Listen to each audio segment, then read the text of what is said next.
Well, here we go again. I wasn't going to make this video at first, but I decided there's just not enough information out there about these things.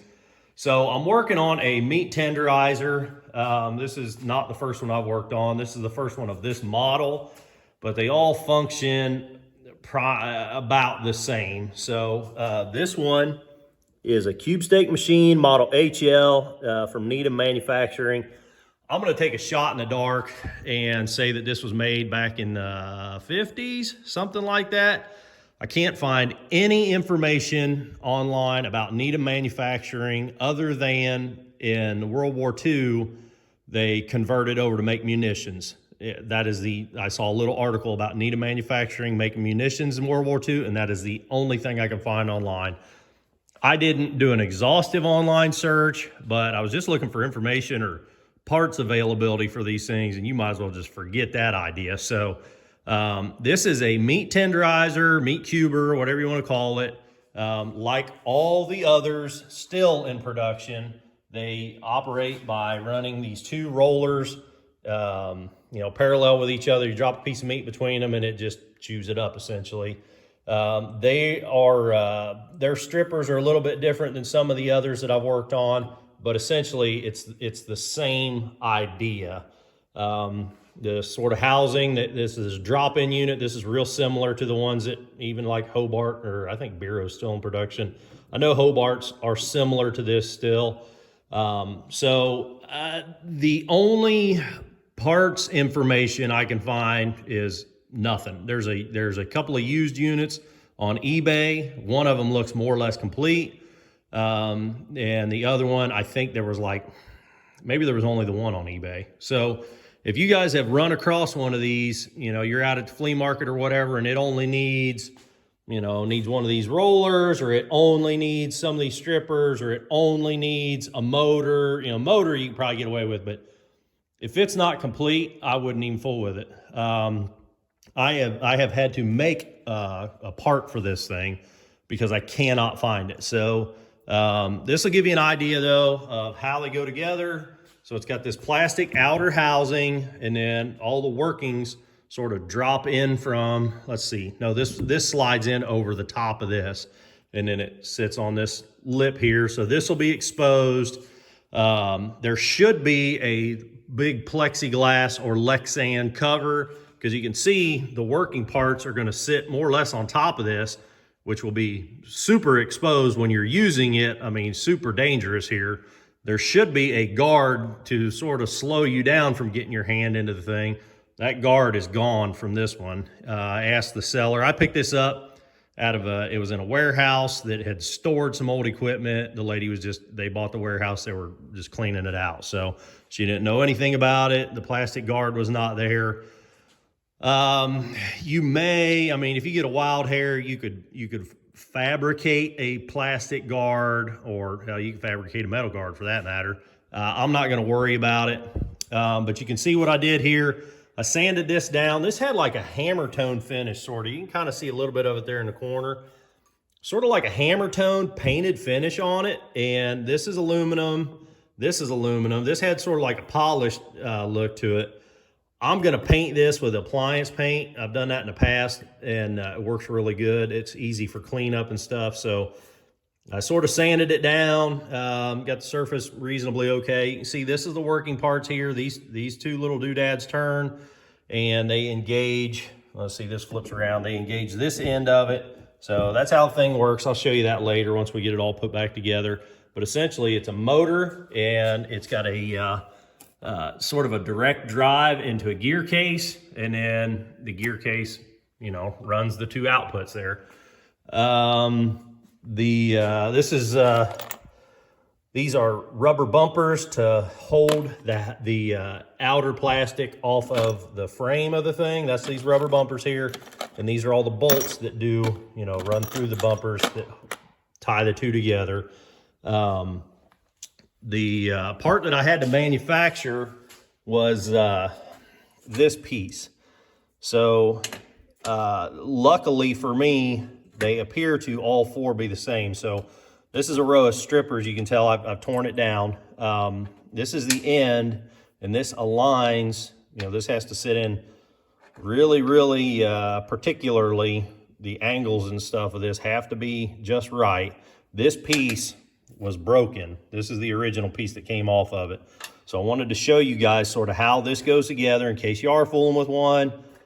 You know, you're just going to have to fabricate. If you need one of these, fabricate it. This is what the strippers look like. They break down. These are, let's see, these are carbon steel. The washers are stainless, or excuse me, I'm backwards that. These are stainless steel. The washers are carbon steel, or yeah, washers are carbon steel. This is stainless steel.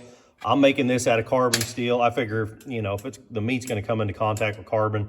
This bolt is all carbon steel. So this is how this thing goes together. This is a square piece of square rod tapered on the end. It's 5/16 18 thread, or it is now because the threads were kind of boogered up. So I ran a dye on it to clean the threads up.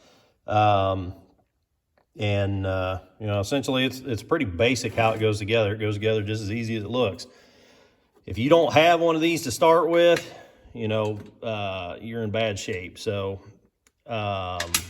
anyhow, both of these stripper assemblies look like they use the same ends. So if you only had one, I'm guessing, let's see this other stripper on here. This one is fastened and screwed in. So this one is stationary. It looks like all four ends are the same. So, I mean, if a guy had to, you could fabricate one of these stripper assemblies reasonably easy, as long as you had one of these ends to duplicate.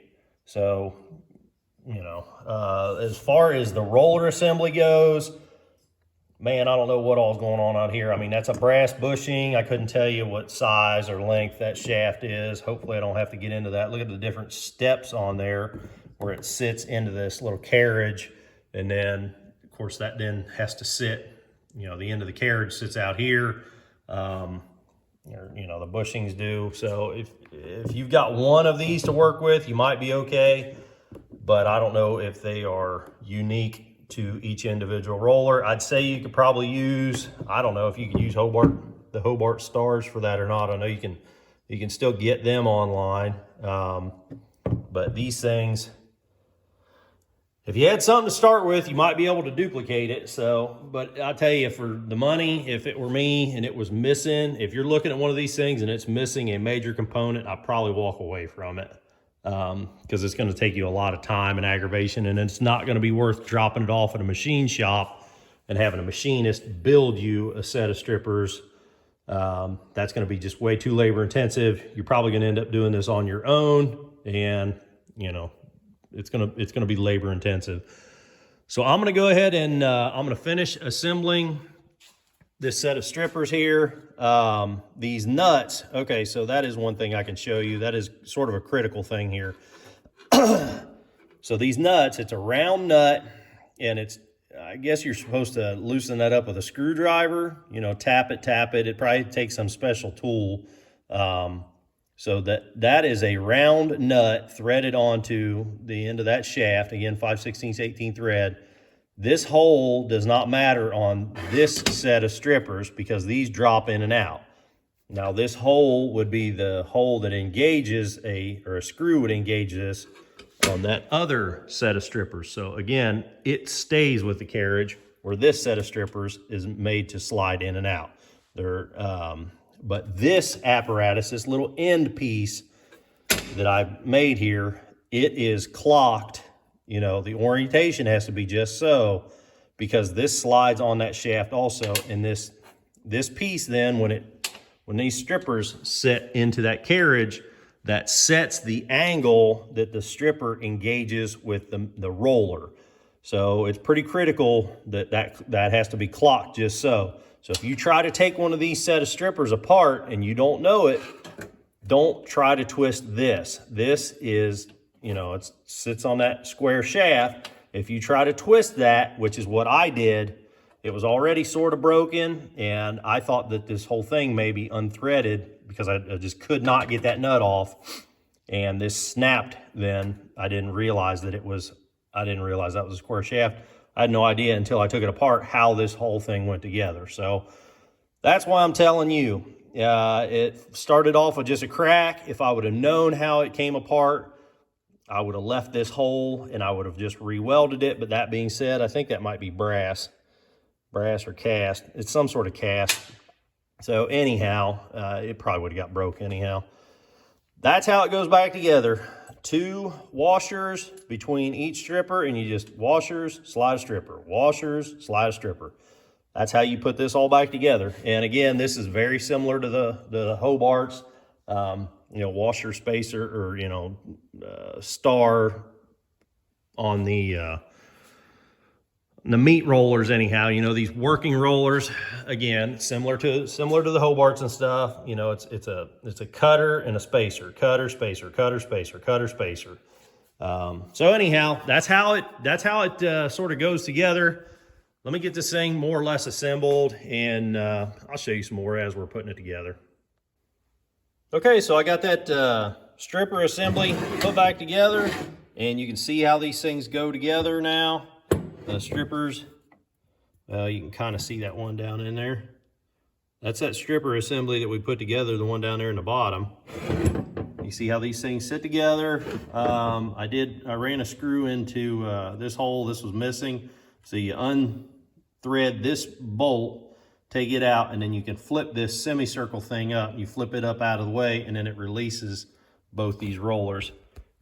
So you can put the assembly together on the bench, or wherever you're working, and it just sort of, well, I got it backwards there. You just sort of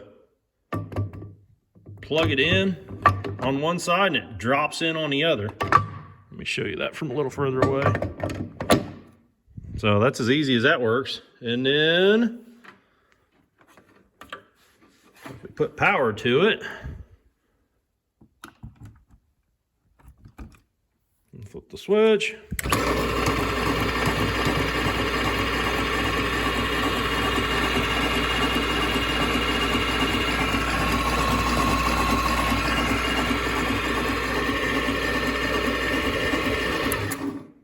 It's working. So now it's going to be a matter of cleaning everything up, getting it put back together and painted. So I'm going to, of course, take this out. I was lubricating these rollers, so I got a little bit of oil on that, so I'm gonna have to clean that up really well. So this is the paint that we're gonna be using. This is the adhesion promoter that I'm gonna put on this plastic, and then after I put the adhesion promoter on it, we're gonna use regular Rust-Oleum gloss white. And we're gonna do that on this plastic housing, and then this appliance enamel stuff, this makes a really hard, nice finish. And we're gonna spray that on the surface that will come into contact with the meat. So this will clean up really well. I've done that on other cubers, did that on a couple of grinders that I've worked on. I really like that appliance epoxy stuff or appliance enamel for this surface here. So we're gonna paint from this line over is gonna get painted. And then this I'll sort of clean up, sort of polish up a little bit. Same thing on this side. From this line over is going to get painted. And then I'll clean this up a little bit. But first of all, I want to get in here and clean up some of this grungy, nasty grime that's, 50 years of accumulation before I do anything. So next thing on the list can be clean out the grime, clean this all up real good, wipe everything down with acetone, mask it off, and paint it. And that's pretty self-explanatory. I'll show you what it looks like after. Well, here we are after paint, and it turned out really good. Pull that out of there, let you get a look at. So that's how the paint turned out. Had a little bit of just a little bit of pitting in the aluminum, the casting itself. So the paint didn't turn out as good as I'd hoped. You can see it's wearing a little bit here where this brass is coming to contact. You're going to have that war. There's not a whole lot you can do about it. It's metal on metal right there. I went ahead and painted. I pulled these 2 screws out just to sort of keep those clean rather than masking them off. And I tried to mask these little gears, and I just couldn't. So I thought, well, I'll just paint them. They'll wear, but for now they look good.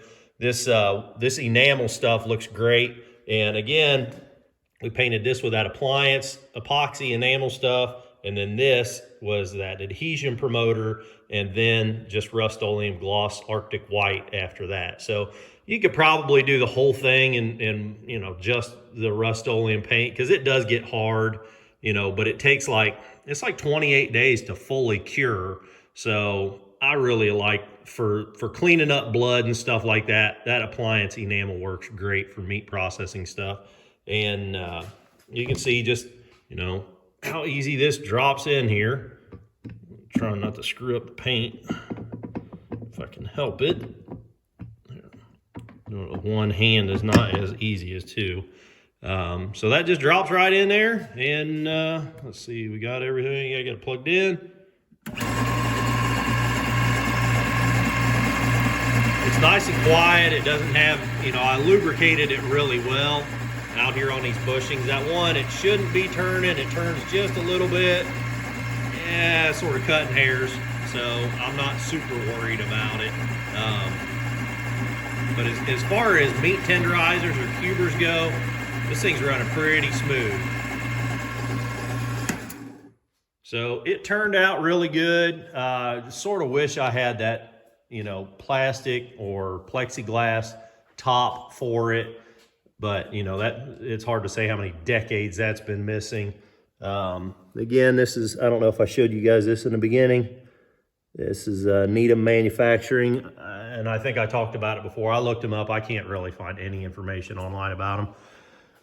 But overall, it turned out great. So if you guys are working on a cuber or tenderizer or something, one of these older ones, hopefully I give you some ideas of what to try or what not to try. If you like this video, click the thumbs up button. You want to see me working on all kinds of stuff out here in the shop, click subscribe. Till next time, keep on tinkering.